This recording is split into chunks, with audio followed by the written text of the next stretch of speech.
Hello and welcome to the class. Karst topography में हम study करेंगे आज कि जो सब सरफेस वाटर है, सतह के नीचे का जो जल है, वो कैसे चूना पत्थर वाले क्षेत्रों, लाइमस्टोन और डोलोमाइट के रीजन्स में टोपोग्राफीज बनाता है। शुरू करते हैं।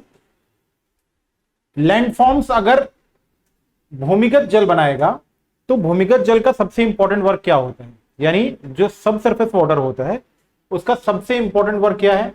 उसका सबसे इंपॉर्टेंट वर्क है सॉल्यूशन,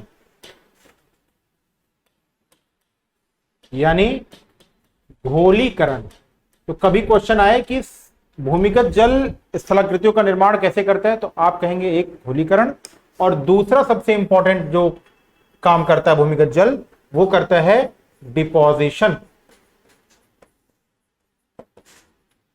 ठीक, जो लैंडफॉर्म क्रिएट किया जाता है वो लैंडफॉर्म चूना पत्थर वाले क्षेत्रों में किया जाता है। चूना पत्थर या कुछ क्षेत्रों में ज्यादा ये चूना पत्थर पे एक्टिव होता है, लेकिन डोलोमाइट पे भी होता है। एंड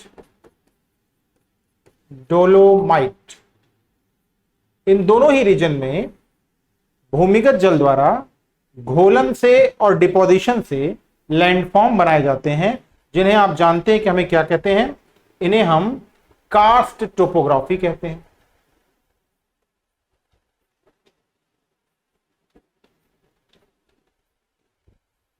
ठीक, भूमिगत जल द्वारा चूना पत्थर और डोलोमाइट रीजन में सॉल्यूशन यानी घोलीकरण से और डिपोजिशन यानी निक्षेप से कास्ट टोपोग्राफी बनती है। ठीक, अब ये कास्ट टोपोग्राफी का नाम कहां से लिया गया, एक फिगर बनाते हैं, आपको बताते हैं। यूरोप में इटली के पूरब में एड्रियाटिक सी और उसके भी पूरब में यहां पर चूना पत्थर का क्षेत्र है। ये पहले यूगोस्लाविया हुआ करता था, अब छोटे छोटे कंट्रीज में टूट चुका है। इस पूरे यही रीजन से, ये है लाइमस्टोन रीजन, और इसी लाइमस्टोन रीजन से,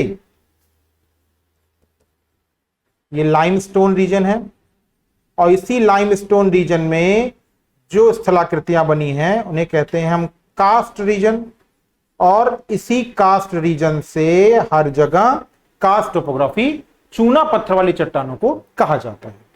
अलग अलग क्षेत्रों में ये कास्ट टोपोग्राफीज पाई जाती हैं।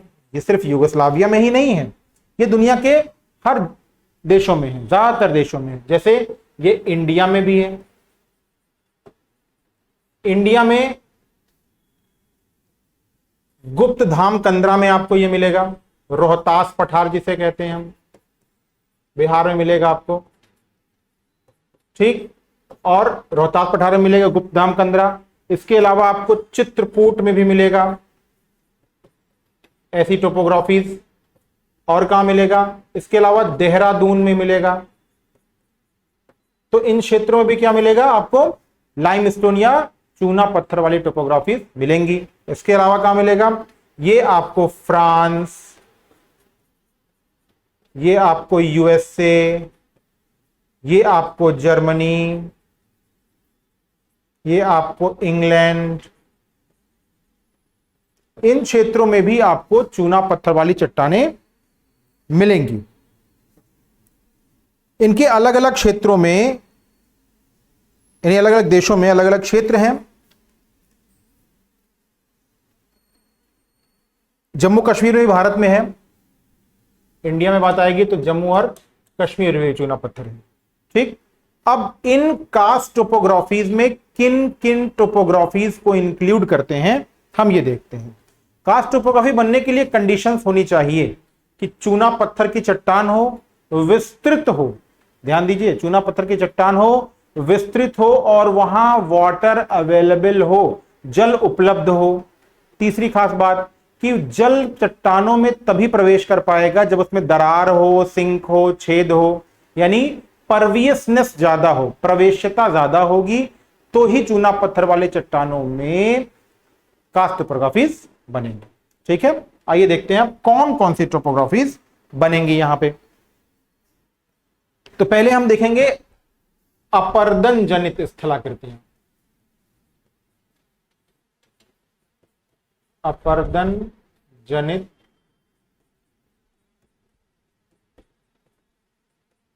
स्थलाकृतियां। ध्यान दीजिए, जो युगोस्लाविया का रीजन है ना, वो एक निचला क्षेत्र नहीं है, वो ऊंचा क्षेत्र है और लगभग 2600 मीटर ऊंचा है। ये युगोस्लाविया का क्षेत्र है, ये 2600 मीटर ऊंचा है। आप ध्यान दीजिए, कोई भी क्षेत्र अगर 2600 मीटर ऊंचा है, इसका मतलब उसकी गहराई ज्यादा होगी, और गहराई ज्यादा होगी मतलब इस पे बारिश की बूंदों या जो बहते हुए जल का काम होगा वो गहराई तक बड़े आसानी से संपन्न होगा। मोटाई ज्यादा है तो बहुत सारी स्थलाकृतियां यहां पर बनेंगी। अगर ये पतली परत होती तो घुल के वो परत खत्म हो जाती और स्थलाकृतियों का निर्माण नहीं होता। जबकि ऐसा विस्तृत रीजन जो 80 किलोमीटर चौड़ा और 460 किलोमीटर 480 किलोमीटर लंबा, 480 किलोमीटर लंबा, 80 किलोमीटर चौड़ा और 2600 मीटर ऊंचा है, ऐसे प्लेसेस में गहराई, लंबाई और चौड़ाई पर्याप्त होने की वजह से और ये चूना पत्थर का क्षेत्र होने की वजह से यहां पर बड़ी अलग अलग तरह की स्थलाकृतियां बनी हैं। ठीक, अब इसमें पहली स्थलाकृति जो है समुद्र तल से 2600 मीटर ऊंचा। अब इसमें पहली स्थलाकृति जो है उसे हम कहते हैं लैपीज। लैपीज कैसे बनेगा? ये कोई स्थलाकृति है, ये कोई क्षेत्र है, स्थलाकृतियां चूना पत्थर है, लाइमस्टोन है। अब लगातार घोलन की क्रिया से, लगातार घोलन की क्रिया से क्या होगा, यहां पर बीच बीच में गैप बनेगा और गैप बनने की कंडीशन में यहां पर इस तरीके की स्थलाकृतियां बनेंगी। ये घोलन से बन गई। ठीक, तो उंगली की तरह की ये जो स्थलाकृतियां होती हैं इन्हें कहते हैं लैपीज। ऊपर के भाग और गहरे भाग दोनों के अलग अलग नाम हैं। ऊपर के भाग को हम कहते हैं पिनाकल्स और नीचे के भाग को कहते हैं क्लिफ्ट।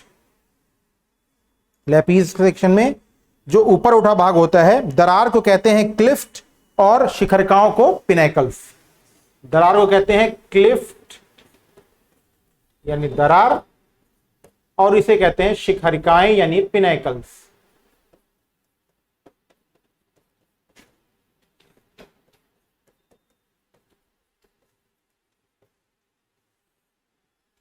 लाइमस्टोन की सतह अगर पतली होगी तो वहां पर पिनाकल्स नहीं बन पाएंगे या क्लिफ्ट नहीं बन पाएंगे। जब ऐसी सतह हो जाए तो उस पर चलना फिरना या मूवमेंट बहुत मुश्किल हो जाता है। गहराई ज्यादा होगी, चौड़ाई ज्यादा होगी, तभी पिनाकल्स यहां पर डेवलप हो पाएंगे। ठीक है, इनके कुछ नाम भी हैं।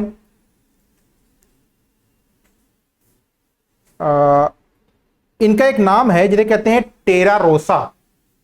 ये बहुत ऐसे टर्म एग्जामिनेशन में बहुत आते हैं, टेरा रोसा, क्योंकि इन टर्म्स पे हमारा ध्यान नहीं जाता है। तो टेरा रोसा क्या है? जो इसी का नाम नहीं है, इसमें कुछ ऐसे एरियाज होते हैं, जैसे ये भाग तो हो गया आपका सिंपल सा लैपीज जिसे कहेंगे, लेकिन लैपीज के अतिरिक्त होता है, वो प्लेस बता रहा हूं, अवशेष सतह पर खुले हुए जड़ों में रुक जाते हैं, इन्हें टेरारोसा कहते हैं। यानी मृतिका युक्त मिट्टियों के अवशेष। पूछेगा टेरारोसा क्या है, तो आप कहेंगे लैपीज क्षेत्र में मृतिका यानी मिट्टी युक्त अवशेष, मृतिका युक्त अवशेष जो होते हैं वो लाइमस्टोन रीजन में टेरारोसा कहलाते हैं। ठीक है, हाँ, लाल तथा मृतिका युक्त मिट्टियों में, ये रेड या मृतिका, मृतिका को इंग्लिश में कहते हैं क्ले। लाल तथा मृतिका युक्त मिट्टियों के अवशेष के क्षेत्र को क्या कहते हैं? टेरारोसा। अब लैपीज के बाद दूसरा इंपॉर्टेंट प्लेस क्या आता है? स्थलाकृतियां लैपीज के बाद अब आता है सिंक होल्स या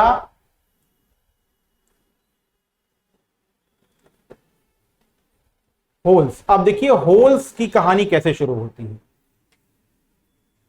solution holes and associate forms, इसे ऐसा भी लिख सकते हैं, होल रंध्र और निर्मित स्थलाकृति। होल रंध्र तथा निर्मित स्थलाकृति। ठीक। सॉल्यूशन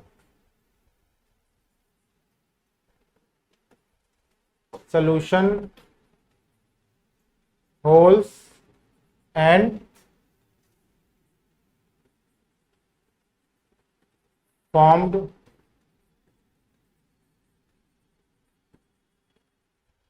टोपोग्राफीज।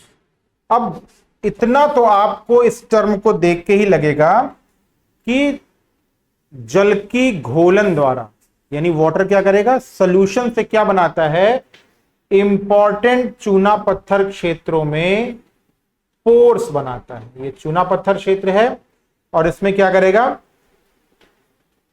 इसमें पोर्स का निर्माण करता है।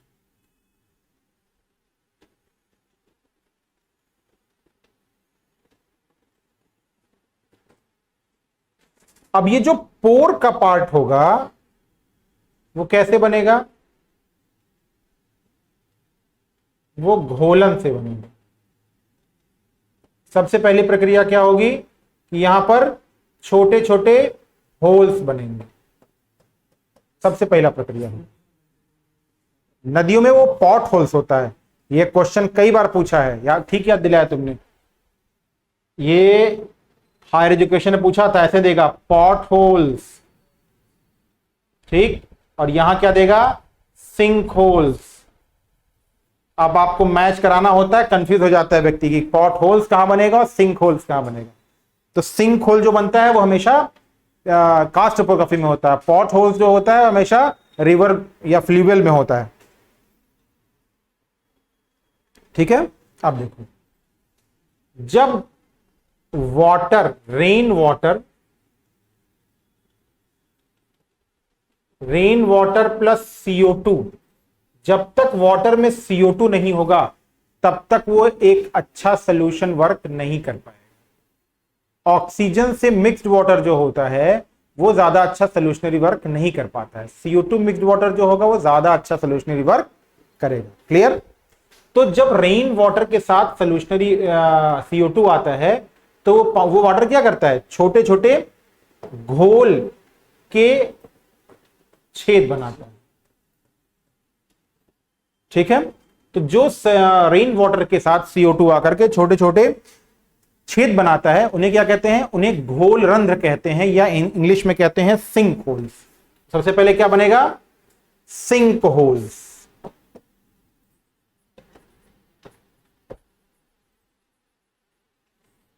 या घोल रंध्र। रंध्र मतलब होता है सबसे छोटा पोर। हमारे शरीर पे जो रोए के छेद होते हैं उन्हें भी हम रंध्र कहते हैं। पेड़ों की पत्तियों में भी जो छेद होते हैं उन्हें हम रंध्र कहते हैं। तो जो स्मॉलेस्ट होल होता है उसे हम रंध्र कहते हैं। और ये स्मॉलेस्ट होल बन कैसे रहा है, सोल्यूशन से बन रहा है, घोल से। अब यही रंध्र बड़े होंगे, जैसे जैसे सोल्यूशन आगे बढ़ेगा, घोलन आगे बढ़ेगा, ये रंध्र क्या होंगे, आगे बड़े होंगे और अलग अलग स्थल रूपों का निर्माण करेंगे। इनकी गहराई कुछ मीटर से लेकर के 20 मीटर तक होती है। गहराई कुछ मीटर से लेकर के 20 मीटर तक।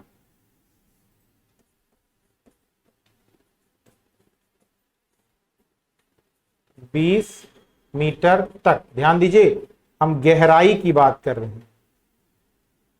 ठीक है, अभी चौड़ाई नहीं हुआ है, गहराई 20 मीटर तक। फिर क्या होगा, फिर क्षेत्रफल की दृष्टि से क्या होगा, धीरे धीरे अब ये बड़े होंगे, इनके आकार भी अलग अलग होंगे। कभी कभी ये कीप के आकार के हो जाते हैं, यानी इस आकार के, कभी कभी कीप के भी आकार के हो जाएंगे, कभी कभी ये बेलनाकार हो जाएंगे यानी गोल हो जाएंगे।